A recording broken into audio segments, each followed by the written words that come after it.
Welcome to Earl Stewart on Cars.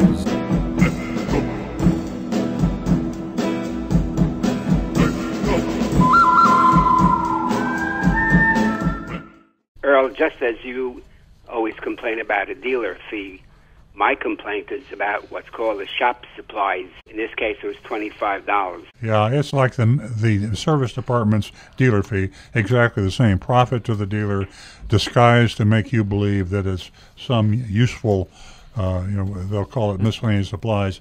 And usually the amounts, was theirs a flat $25 or was it a percentage of your invoice? Well, it says shop supplies, $25. Yeah, typically they just take a percentage of your invoice, 5%, and they tack it on the bottom.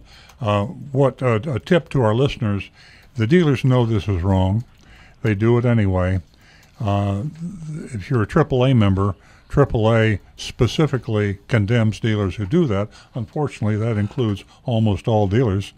And I have found that when you go to your cashier to pay your bill and you see that at the bottom, if you will complain about it, it will usually be removed from the bill because so many people don't like it that when they complain, they gladly take it off. So the next time you have to pay that, try that and see if they won't take it off the bill for you. The unit price of the pump is listed as $181.04. Is that in the ballpark, or is it somewhat elevated? The parts have a typical markup of about 40%. Yeah. And yet they'll vary. And a lot of dealers and service departments have what they call matrix pricing.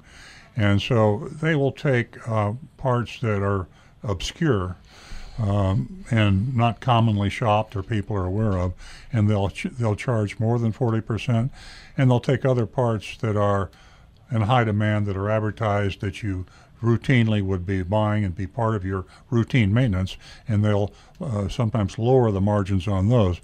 But it's always a good idea to complain. I mean, unfortunately, it's still a haggle, hassle, negotiation game, even in the service department. So you'll find with a lot of dealers, not all of them, but you find with a lot of dealers, if you raise that objection and say, I can't believe you're charging me this much for this part, they've got room to move. They can come down 10%, 20% off that price and still make a profit.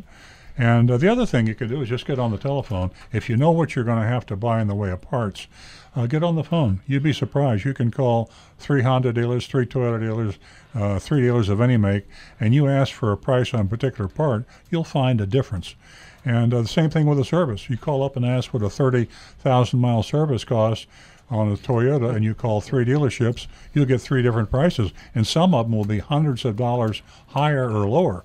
So shopping can't be that much of a difference. Oh yeah, it's amazing. You would not believe the difference that you have in parts prices, service prices.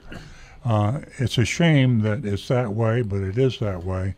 And the great equalizer is competitive shopping and comparison. And once you do that, you're going to get your best price.